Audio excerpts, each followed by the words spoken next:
I'm such a private person. I don't actually really like to do interviews so much. So this is your lucky day. Yes, it is. Thank you so much. And this is the lucky day for our audience too. No, but I mean, it is a pleasure to be here. And speaking in English is something that I love. So it's a very wonderful moment for me to be here and share my experiences with you. Be quiet on set. Chero Documentary presents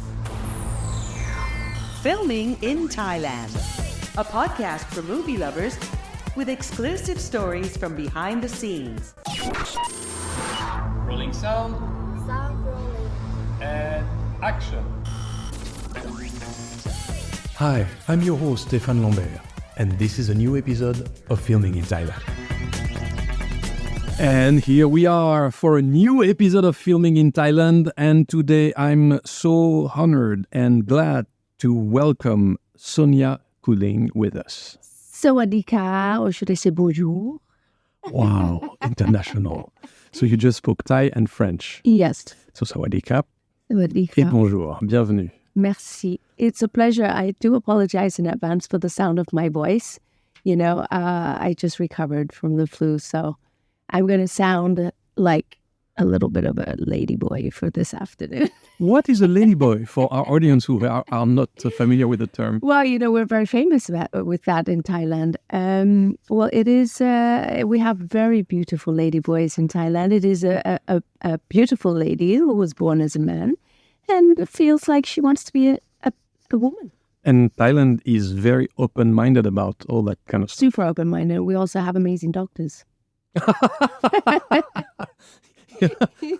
Okay, let's go back on track.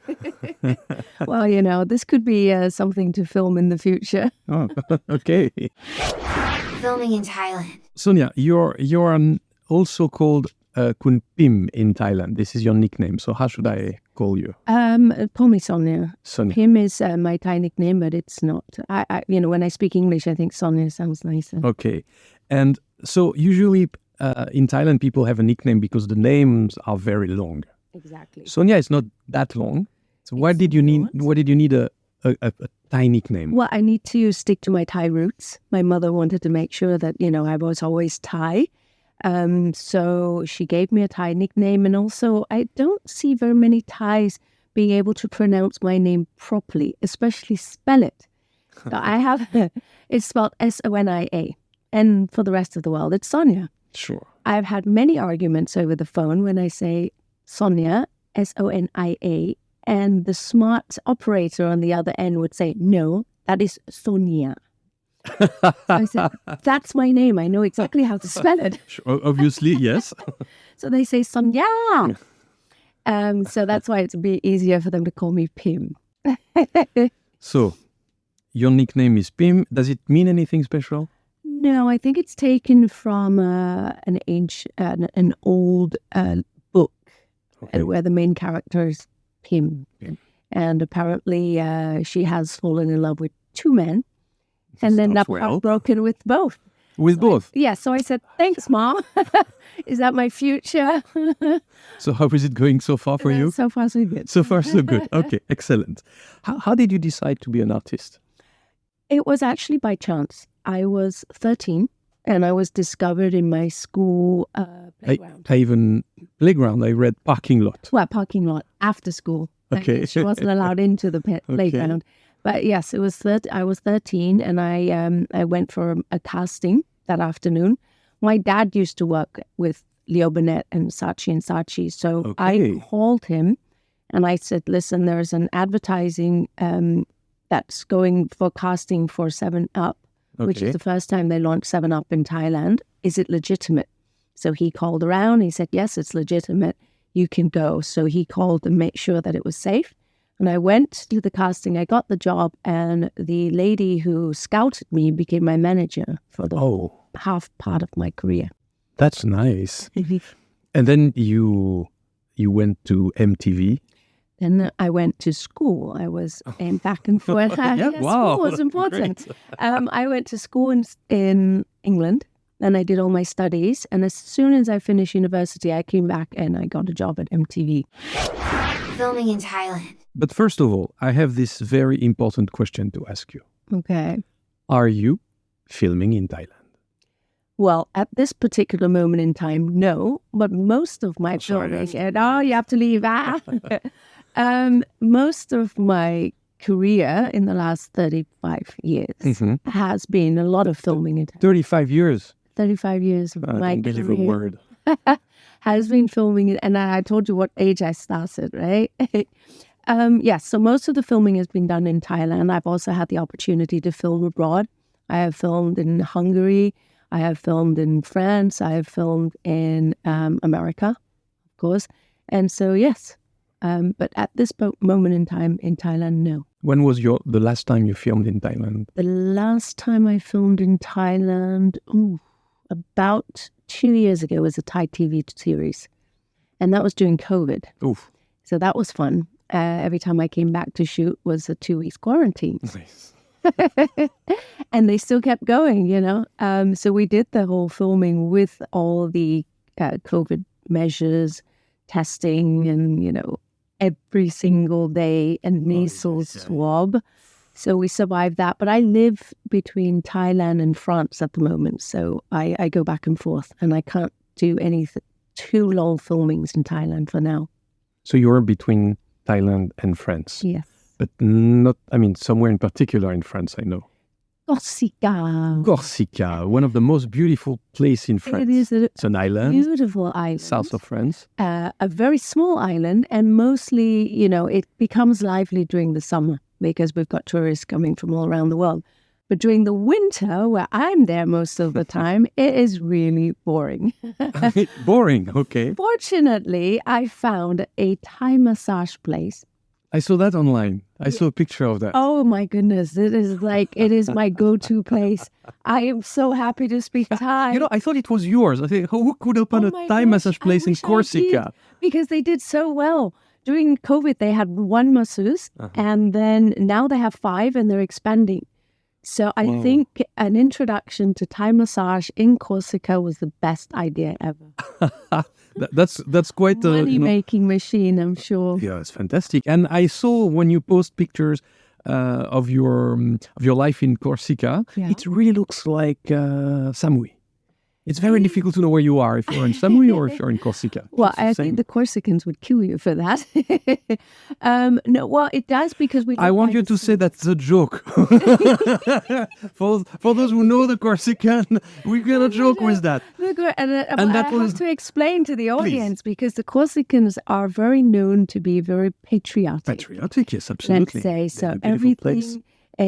So I married a Corsican, a Thai Corsican. And so every time when we were dating, I would say, hey, or when we just got married, every summer it would be, let's go back to Corsica.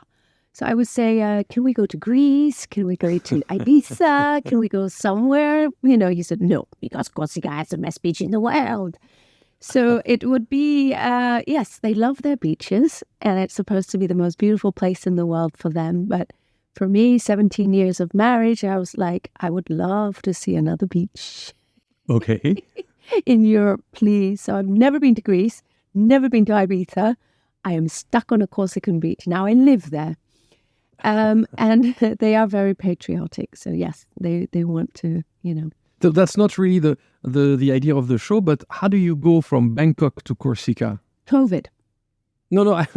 Oh, you mean to fly? Oh, I was thinking, well, how did I change my life? Okay, let's start with that. Because you used to live in Thailand. You went to study abroad, then you came back. I came back. So while I was working with MTV, I lived in Singapore. But most of my life has been based in Bangkok. Traveling was for holiday or for a short-term work. And as soon as COVID started and they were starting to close the country, my husband packed up and I packed a very small suitcase thinking I'd be back in a few weeks. Everybody did that. It was crazy. Went to Corsica and it's 4 years down the road and we haven't been back yet. So so now I live there. That's how I physically moved there. How do I travel between Bangkok and Corsica? Very difficult because very much like Koh Samui, there is one airline. You said it. I said it. I'm saying it. I'm allowed to say it. I'm Thai. I love Koh Samui. There's one airline. So coming in and out, it's one airline, one airport. You fly to Paris. Okay, that's easy. And then you change airports. That's like easy. Dongmyeong, Suvarnabhumi type of thing. You change from Olay to Charles de Gaulle, and then you take Charles de Gaulle, Thai Airways, direct to Bangkok. Filming in Thailand. Are you famous there? In the way you're Corsica? famous here? No.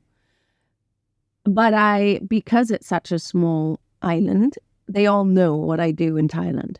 So let's say I'm famous for being the wife of a Corsican who is famous in Thailand.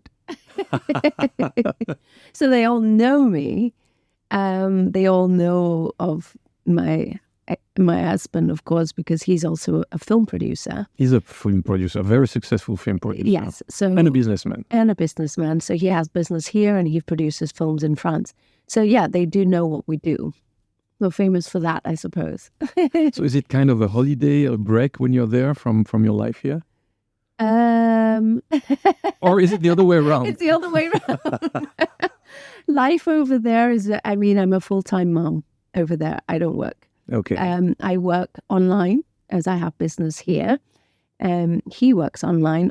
Most of his companies are based here. So we are running around having our own corner in the house on Zoom. What a life. I don't know. I really miss Bangkok. I miss life here, how easy things are in Thailand. Comparing to France. Even let's say you need a plumber, for example. Mm-hmm. Here, you'll get one in an hour. Over there, it might take you 2 weeks Okay. until their next available time. As in most places in Europe, everything is not as easy as Thailand. Filming in Thailand. It seems that your career has been like on a rocket from the beginning. 13 years old, you become a model. Yeah. You go to study, you come back, you become a VJ. Yeah. Not a vegan, but at that time VJ VJ. meant DJ for women, VJ. Exactly. On MTV, at that time MTV was the place to be. There was nothing else than MTV, basically. And you were on screen very often. You had quite some shows. I did. I had a lot of shows. A lot of the shows were live and some were recorded. And I was very fortunate to have probably one of the best shows there, which is the US Top 10 and the US Top 20. And that show was aired on MTV all around the world. Wow. So everyone who had MTV was watching in every country. And I really, really enjoyed working for MTV. We traveled a lot of the concerts. We traveled with artists where they would have, concerts around Asia. MTV would be either sponsoring it and I would be on stage prepping up the crowd before the audience. So nice. Yeah, getting the audience ready for the singers to come out or the band. Back then, boy bands were very popular. So yes, we And they were not Korean at that time. No, they were not Korean. They were mostly English, actually. But it was really fun to hang out with the artists, to have one-on-one interviews with them in studio. So I got a lot of experience and a lot of fun memories from doing that. Can you share one of your memories, like the one that comes up when you think about that? Well, how time? about an embarrassing one? Please. Is it going to be embarrassing for me, for the audience, or was it embarrassing for you? It's embarrassing for me. And this is one memory that I cannot erase out of my head. This was Ricky Martin, Living La Vida Loca. He did an Asian tour, and I think we did Singapore, Malaysia, Philippines, something like that, Thailand, something like that. It was like 4 or 5 countries, and we traveled with them. Come Singapore, I thought, you know what? I'm going to wear a nice tube top that a Thai designer gave me to go on stage. And I said, this is absolutely perfect. It's cute, it's small, it shows my belly, and I'm going to look really sexy. So I go up on stage and I said, all right, everybody, Ricky Martin's coming out soon. Let's get everybody ready to dance. I start to dance. They play the music and I go...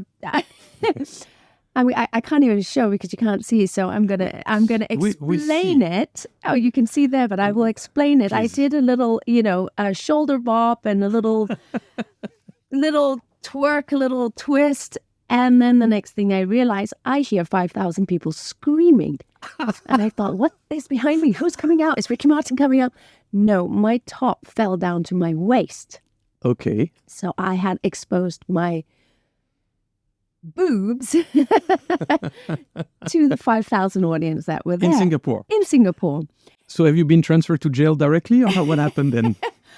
I was so embarrassed. I mean, I had lifted up my tube and I just couldn't. I was like blank. Yeah, of course. I looked backstage and Ricky Martin was laughing his head off right behind. And I just said, oh my God, I don't know what else to say. Can you just please come out?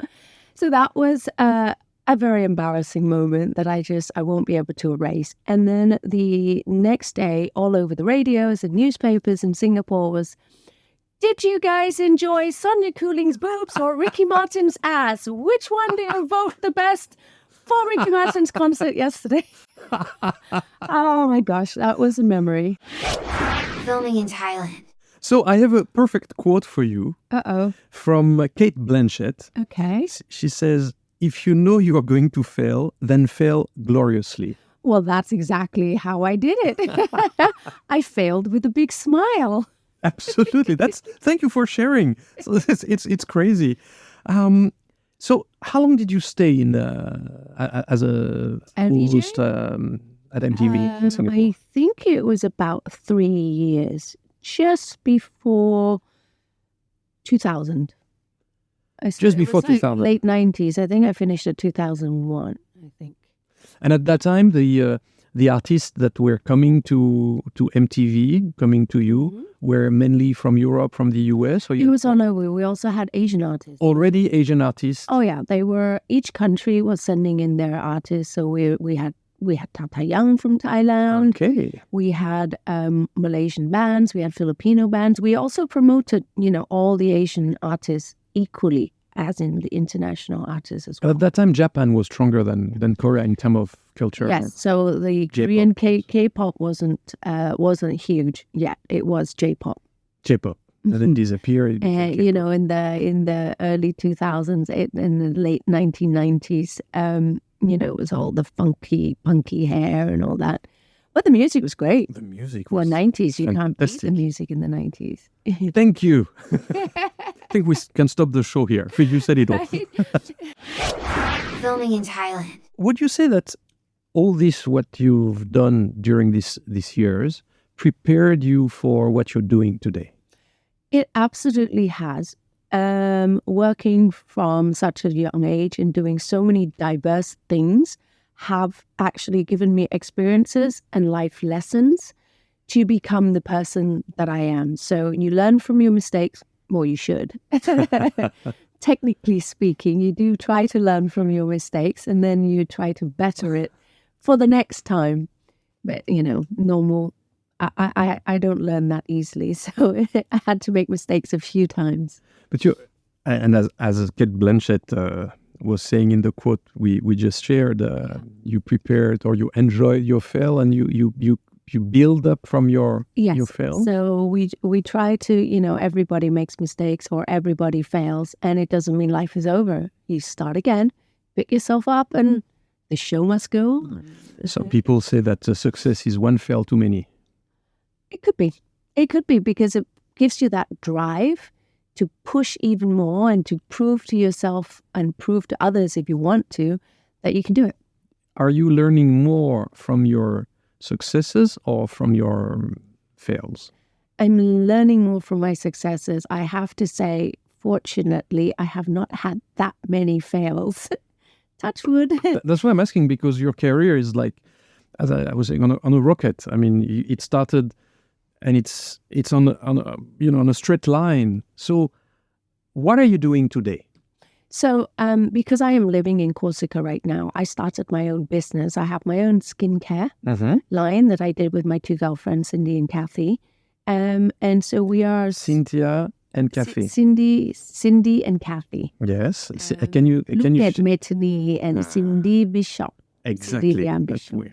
So my two other celebrity friends, and we created this skincare brand where we have mostly online sales. And so I managed that from abroad. Do you want to share the name of Iconic Skin. Iconic It's called Skin. Black Rose Serum. And the reason it's called iconic is because the three of us have been, the iconic faces of the supermodel world in Thailand. That's really true. The And last 3 decades. how many followers do you total, the three of you? The total, the three of us would be over 1 million, obviously. I am not a huge social media person. Mm-hmm. And I keep having my marketing team, remind me, you need to post. I'm such a private person. I don't actually really like to do interviews so much. So this is your lucky day. Yes, it is. Thank you so much. And this is the lucky day for our audience too. No, but I mean, it is a pleasure to be here. And speaking in English is something that I love. So it's a very wonderful moment for me to be here and share my experiences with you. Filming in Thailand.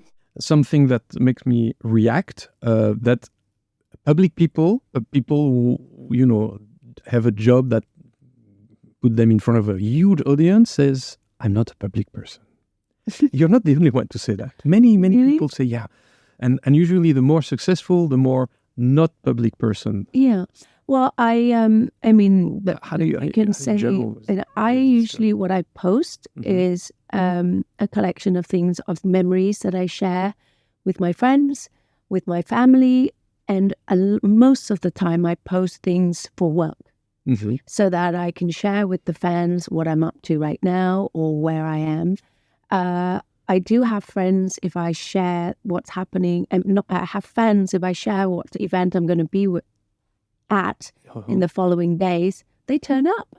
Yes, that's you have a followership, quite a strong I have one. a very nice group of fans, a group of ladies that are very, very loyal. They show up everywhere. Wow. They always come every TV show I go to, That's so nice. every game show I go to. They're always there with my favorite food, gifts, flowers. It's good. And they started because I play polo, and I play polo tournaments. They start coming to my polo tournaments, and they are my biggest cheerleaders. Are you part of a team or you're a freelance polo player? I play for my own team. So I am what we call the patron. Okay. For whatever tournament, I hire professionals to play for me. Okay. So it is my own team, named after my first horse called Marengo, which is Napoleon's white horse. Really? That you see, yes, Okay. named after the Battle of Marengo. Marengo, yes. And the white horse that you see Napoleon's picture, his name is Marengo. He was captured by the English. His bones are still there. Already. Of course. They wanted to reproduce Napoleon's most famous Arabian white horse, but they couldn't. Mm-hmm. They failed. So they kept the bones. But anyway, that's another story. So you're playing polo, I play polo. which is a very strong and athletic sport. It is very physical. Very physical. And you are organizing your own team. Yes. And we travel, we play. I've played in Shanti, I've played in Soto Grande, I've played in Argentina, I've played in China, and of course I play in Thailand.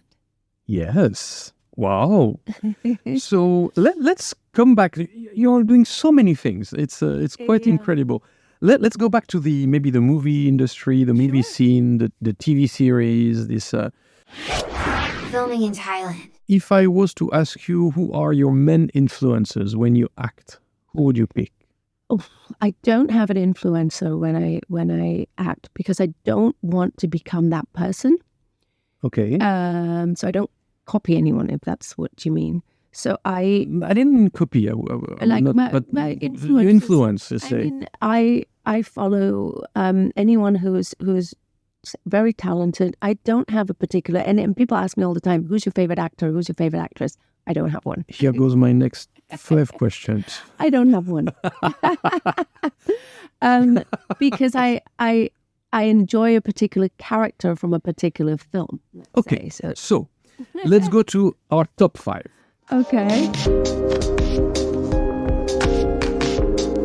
Who would you pick as your top 5 actors or actresses?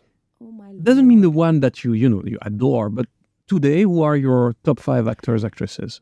I'm a little bit old school. Let me go back to in the past. Let's say Audrey Hepburn for me was someone who characteristically was so elegant, so beautiful, and a lot of the quotes. I love quoting her, by the way. And if I have to quote something memorable, something meaningful, I always pick an Audrey Hepburn quote.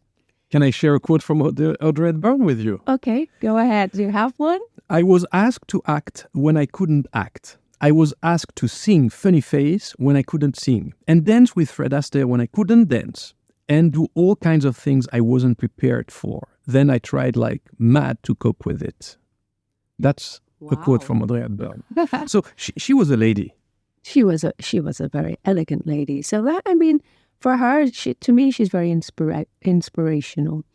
Other top actresses, wow, I don't know. It really depends on the film. Filming in Thailand. What do you think about Margot Robbie's performance in Barbie and the Wolf of Wall Street, if you watched the films? I did not watch Barbie, so I cannot talk for that. But The Wolf of Wall Street, I really enjoyed the film, and I thought her performance was amazing. But I don't know, I can't compare it to Barbie. I don't know if that was a career booster or it went the other way around. But Margot Robbie and Audrey Hepburn, yes, it's quite a stretch. Yes. Do you feel they have things in common? They share some values, some strengths, some ways to portray the characters, or no? This is a blank. They are completely different types of films. You can't really compare a character based on a film. Do you know? Audrey was back in the days. Sorry, my phone's vibrating. I'm going to just throw it onto the floor. It's okay. You can even pick up if you want. No, back in the days where life was slightly different, and the way you portray yourself as a celebrity was slightly different, I suppose. And acting has, the way you act or portray a character has also changed. You know, it's very dramatic back in the days for Audrey Hepburn, and nowadays actors prefer to be a little bit more natural. Okay. And not so overly dramatic like Thai TV series. We're going to address this in the second part that is coming soon. But now, top 5 director. Sorry. So you can't really compare. Okay. Let's not compare. Okay.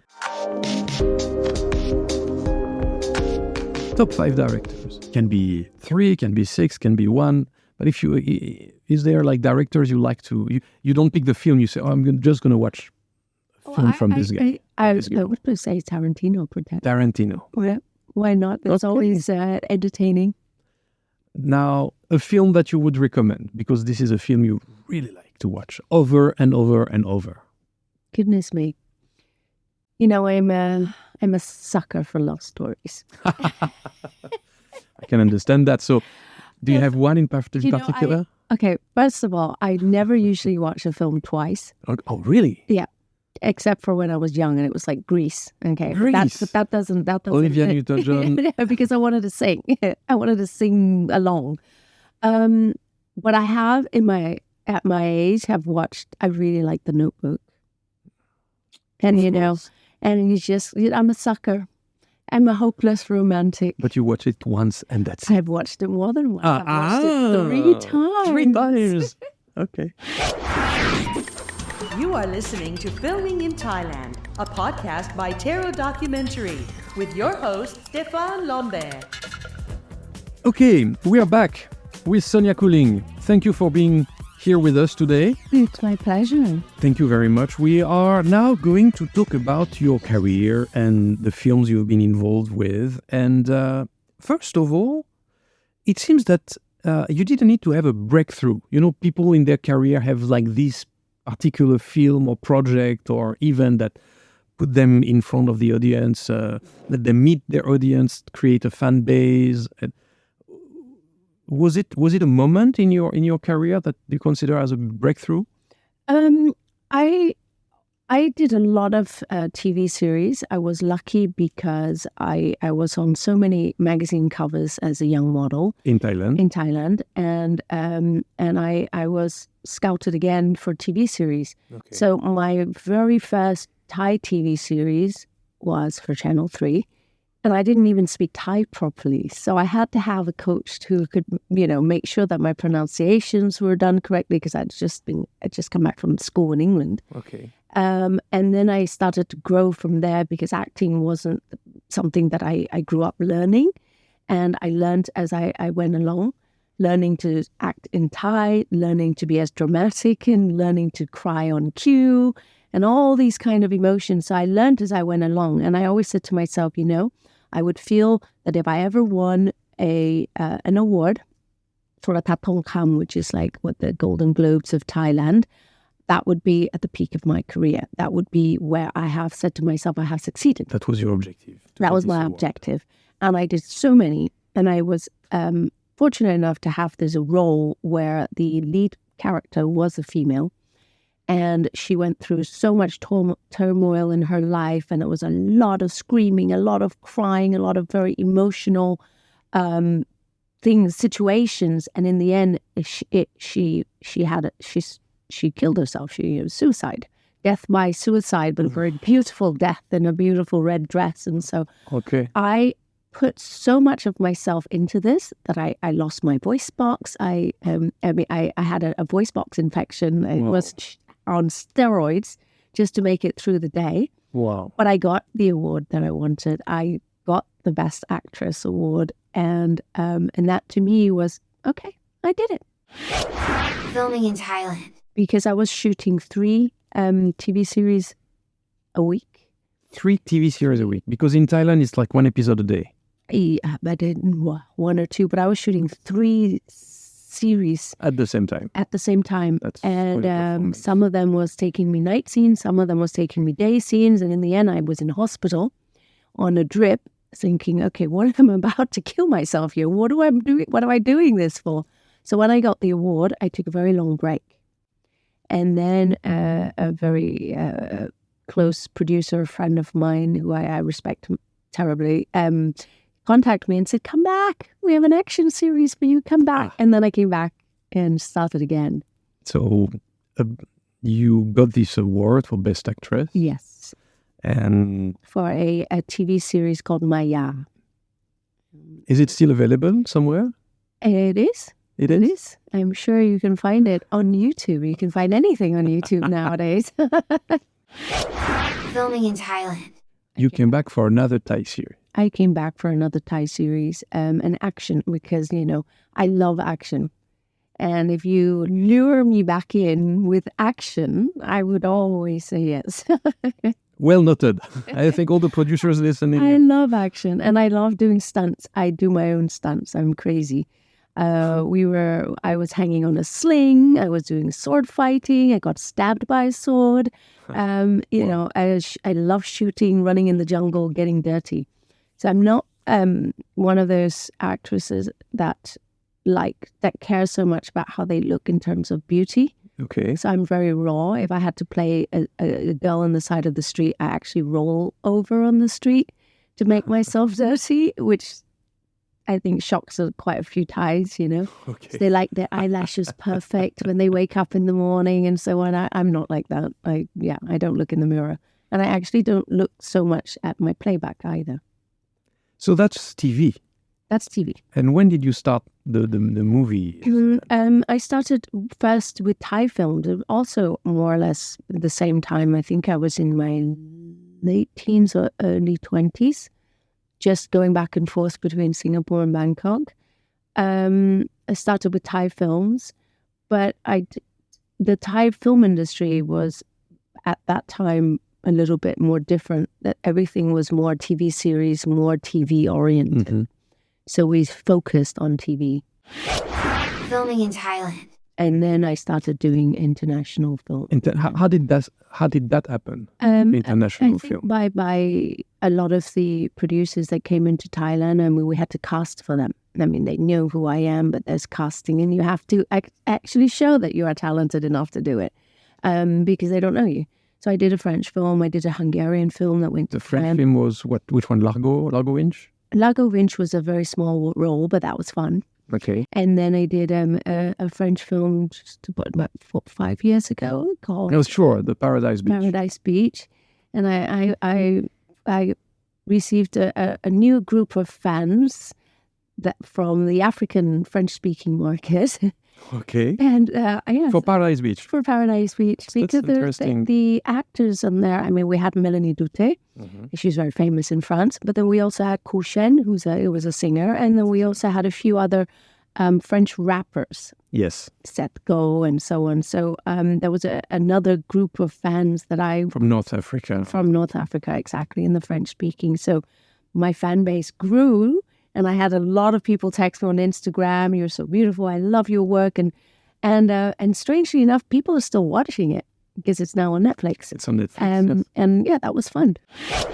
Filming in Thailand. Meryl Streep is saying acting is not about being someone different. It's finding the similarity in what is apparently different, then finding myself in there. Is this the way you're also approaching your roles? Yes. So going back to what you asked me earlier, who my inspiration is when Yes. I act, I don't want to look at any inspiration. I try to understand the character, and then I become that person or make that person become me as much as possible. So you live, eat, breathe that character until it's over.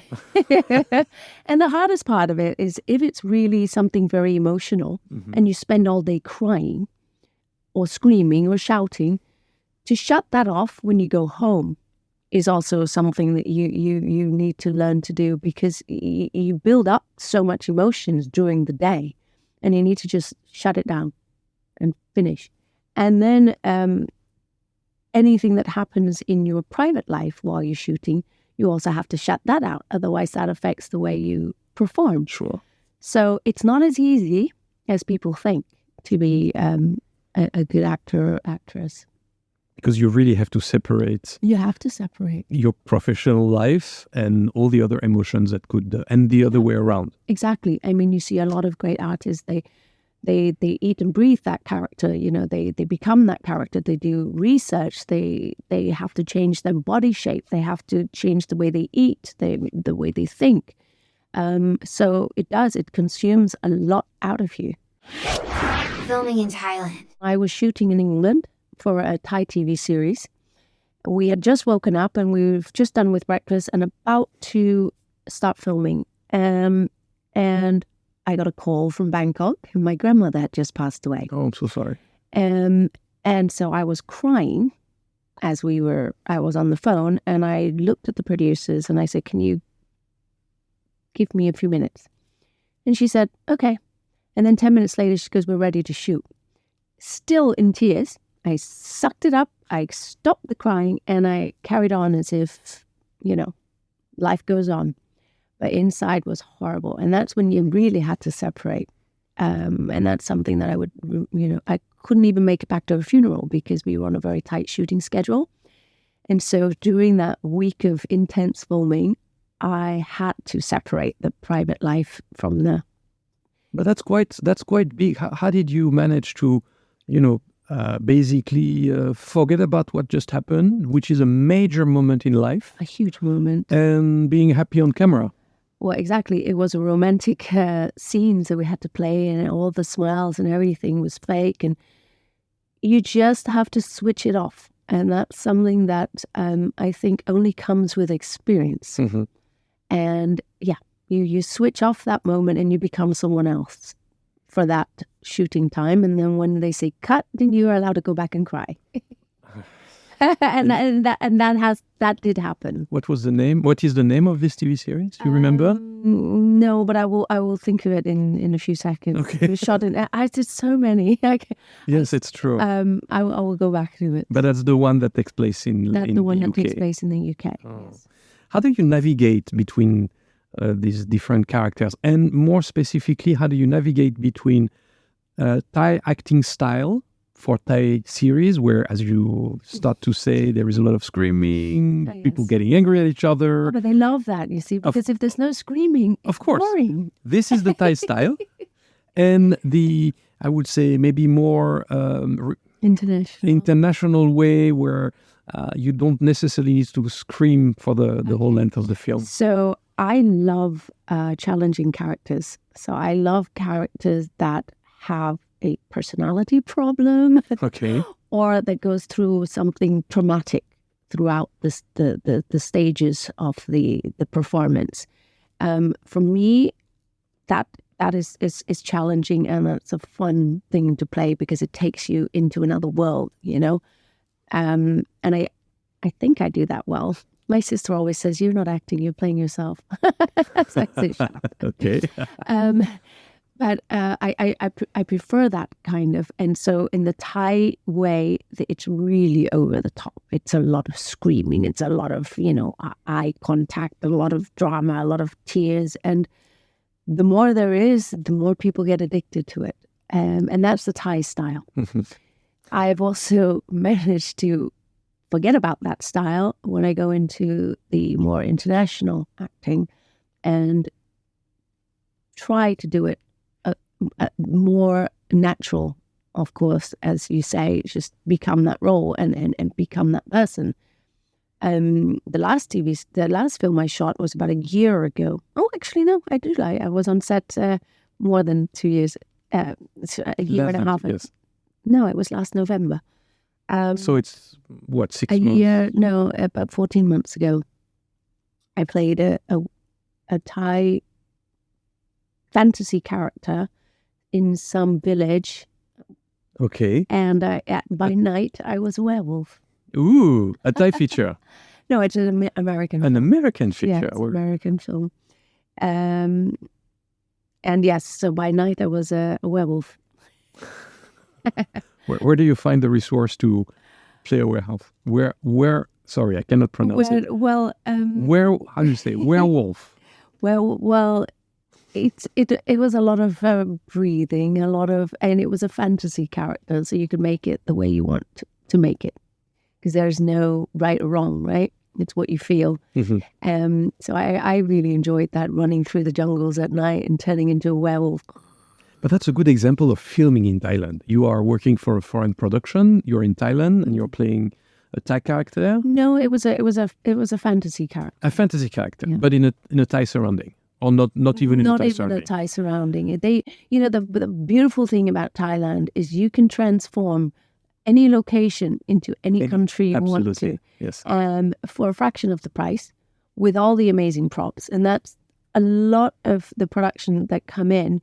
Thailand we have beautiful studios, we have beautiful locations, we've got amazing cameramen, lighting crew.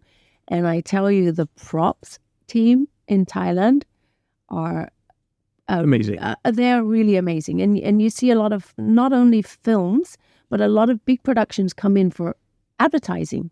They come in for commercials because they can shoot one of the best commercials for a fraction of the price. And I know that because we own a company that does that. U Moon Productions, we do a lot of advertising for. We did Yves Saint Laurent with Zoe Kravitz and Yves Saint Laurent Poison. So we have a lot of, we do have a lot of above line that come in, and we have all the below line in Thailand, and below line meaning the production crew, the cameras, the location, the studios, and so on. Filming in Thailand. So you're also a producer. I would like to think so, but because I live there, we do have a team that does it here. But yes, I do like to produce some of my own stuff. I have produced my own TV shows before, and I'm about to produce another one. I'm in the talks with sponsors and so on. Ooh. For a new, like a reality TV that I would like to shoot this year. In Thailand. In Thailand. It's a Thai IP, a Thai content. It will be Thai content. The IP, it was actually created by me and another... Your crew? The my three, team. yes? No. It was another male friend, and we actually created and came up with the idea in a taxi in Vietnam. Okay. Slightly drunk. So you're drunk in a taxi in Vietnam with this friend? And we decided, you know what, this sounds like a great concept. Let's go produce this. And we put it together. I have 13 episodes written out. I already have a fraction of the money. A few more meetings this week, and hopefully we can get it off the ground. Can you tell us more? Well, yeah, it's a reality competition on finding the next online content creator, online salesperson. Okay. But it's you go through a lot of challenges. Sure. The next influencer, basically. The next influencer. Wow. Thank you for sharing. We'll be keep on the our lookout for fingers this crossed. one. Yes. But it's a really fun concept. Actually, I should talk to you about this behind the microphone. Filming in Thailand. So this brings us to our game. It's called the 100 million fantasy. Uh-oh. Imagine Do I win 100 million? that's yes, but that's a fantasy. Imagine that you wake up and on your bank account you have just received $100 million. What would you do with this $100 million? Is it meant for me or was it a mistake? Because if it was a mistake, That's a very good question. I would have to send it back. Great. That's also Okay, that's a but good if it move. was meant for No, me, it's yours. okay. Wow. What would I do with it? I would like to see if there's something that I could change and see who actually needs it the most before I enjoy it. Okay. Let's do good with it first. Okay. So there's no bad karma coming back. Yeah, I would like to be able to, create, help those in need first, and maybe do some much needed philanthropy. But that would be the first thing I would do. I would probably start with Thailand. We have so many homeless. We have so many housing facilities that needs to be upgraded. We have so many hospitals that needs to be blah, blah, blah, blah, blah. And then when there's some left over, I'm going to just go and splurge and enjoy. But you're not going to produce a multi-million-dollar movie or finance this concept you have. What I've learned over the years is that I never use my own money to produce anything anymore. So we are going to pause now and go to the third part, and we will start back with this thought, because this is amazing. You are listening to Filming in Thailand, a podcast by Tarot Documentary, with your host, Stéphane Lambert.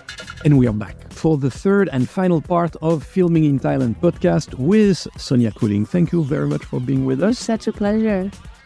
You were saying that the secret for being a successful producer is to never use your own money. How do you do that? Well, you see, this is where failure comes in, right? We started, I'm only speaking for me. I'm not speaking for everybody else. It's not a formula. But when you put in your own, of course, there is your own that you need to put to get to a certain place. And then you put a package together, you put a team together, you start working on it. But when you invest your own, I think the stress level is very different. That's my personal experience. And the stress level, because you're either going to win or lose your own money, you can't concentrate on things you want to concentrate on. Okay. When you have sponsors and backup to be able to give you what you need to get to where you want to go, I would not use my own, because I stress too much. But would you use your own money to produce someone else or some other people project? If I have of course. I mean, I would of course invest in my own projects as well.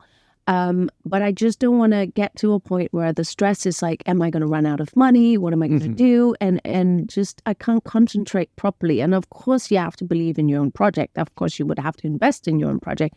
Your belief and the love for the project that you want to create, of course it has to be valuable enough for you to put in your own investment. I'm talking on a business side of And things. you're talking of the business side, and that's interesting that you mentioned that you are talking about on the business side, because the creative side of the industry and the business side of the industry are so different. They cannot talk to each other. Unfortunately, it's difficult. It's true. How do you manage to be a creative person, an artist, an actress, and a business person? So I can't do both. So if You mean at the same time? at the same time, I mean, I can oversee both, but then I would have to trust someone who is an expert on each field. So I would get a proper creative producer to back me up and tell me that my ideas are not crazy. Okay. I'm not losing my mind, bring me back to reality a little bit. And then I also need someone on the business side of it to tell me are we wasting money? Are we putting too much into this particular aspect? Okay. Are we fantasizing too much? Can we make money back? Are we going to have return of investment on this? Is it worthwhile? Mm-hmm. So, you can be so wrapped up in the fact that you love your project so much that you may not be able to see the whole big picture. So I would rather have someone by my side who are the expertise, who can advise properly. Filming in Thailand. You have some actors or actresses who, direct and produce their own film because this is their passion project. Yeah. And I'm always fascinated by this way of acting, and then, you change the hat and you become the director, and then you change the hat and you become the producer. Yeah. Have you ever been in this situation? I have once, many years ago on a TV show. And I tell you, it's really stressful because... What was the TV show? It was Thailand's Next Top Model. That you created here? Well, we did it here. Yes, here in this office. And that was so long ago. And, you learn a lot since then. And this is what I'm going to be for this new TV show that I want to produce this year, is I'm going to have to take a little step back and not be too involved in the front of the camera. Okay. Oh. I will only have a very small role as a judge. Ooh. But yes, so I do take my hat off for those who can actually do every single role, direct and act. I don't know how you direct yourself, but they have a vision of who they want to be and what they see as this character. So I guess there's no directing needed.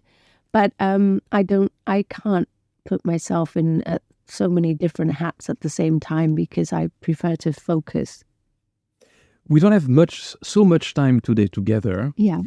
And again, thank you for, giving us a bit of time in your very busy schedule in between so many countries. I'm still looking forward to, doing something with you. When are we going to work together again? But we have you were involved in a project I co-produced for TV called The Beauty Battle. I'm waiting for why are we doing season 2? You have to ask the person driving this ship. Okay.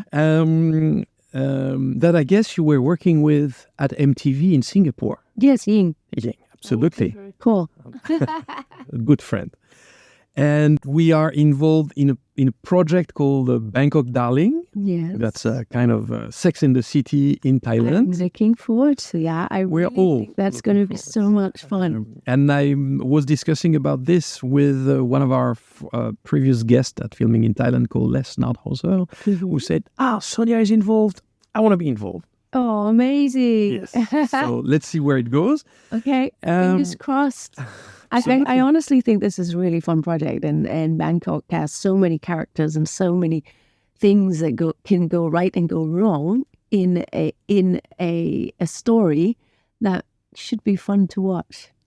The story of those 4 women dropping their kids at school in the morning, and because of traffic, they are stuck together at the coffee shop next to the school, and they become friends and they share their adventures. No, this is good. It's great. I mean, things that you can definitely relate to. Fantastic. Written by this talented scriptwriter, Dan Smith. Yes. Let me share a quote. Okay. From Albert Einstein, asking Marilyn Monroe for a second date. I'm not sure this is true, but the quote is true. It's saying, the only reason for time is so that everything doesn't happen at the same time. So I'm going to bring you back in time thanks to our time-traveling machine. Okay. So this is your chance to meet your own younger self at a moment in time and a place of your choice. Where are you going? Where are we going back with you and when? Wow.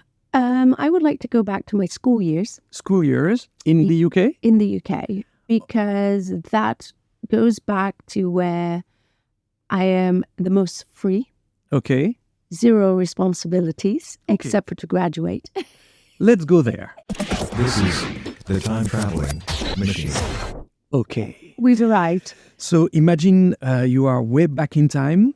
We are in the UK in the 80s. Yes. And what do you have in mind at that time? My teenage years. Yes. It was where, I was the most free in terms of, we didn't have bills to pay. All we needed to do was study, graduate. And this is a boarding school, so you were alone. Boarding school. I was alone, but it was the best years of my life because that was when you felt so free and you learn and you start to become an adult. So I think that's where it shapes the rest of your life. I saw that happen when we turned 50. I'm talking for myself. Well, me too. I always say, I'm growing up soon.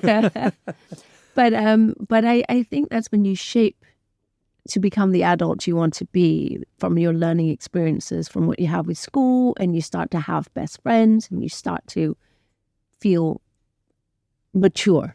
So you're in front of yourself. Okay. What advice would you give yourself? Yo, you rock, girl. Keep going. Filming in Thailand. Before we part, I'd like to offer you the award for Best Guest Ever. And here we are. Zoe, our production assistant for this episode, will offer you the official Filming in Thailand mug. Please open it.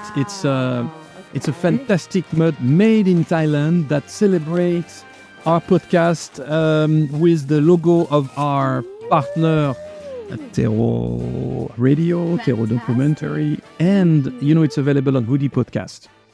Voila. Thank you so much. It was so much fun. I can't believe an hour went by, and we're all because it was not an hour yet.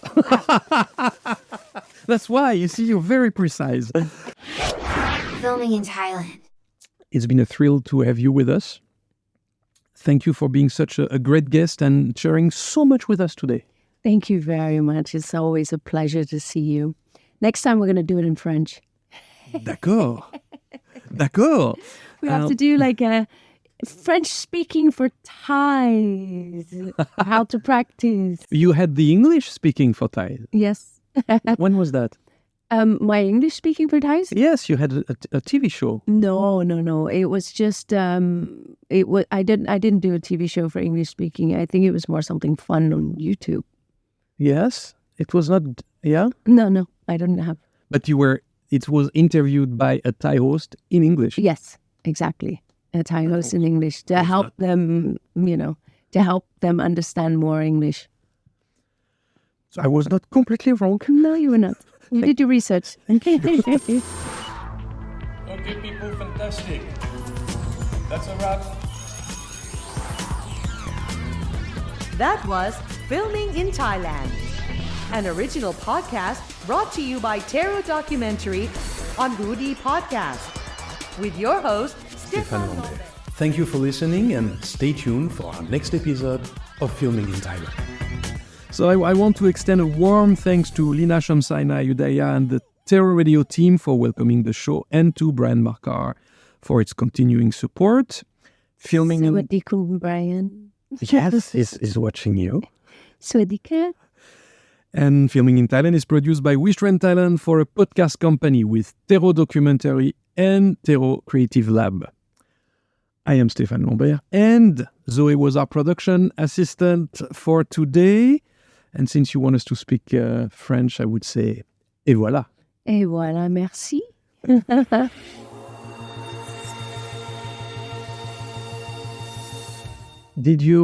Is it recording? Because this is not recording. Do you mind if we redo the last 15 minutes? What? You're kidding me. Yes. No. No, it's okay. It's a joke. I can't. Oh, it's... You kidding me. I was like, what? I have a call. Thank you. You're so sweet. Are we done? Yes, we are. Thank you very much. You're so sweet. Filming in Thailand.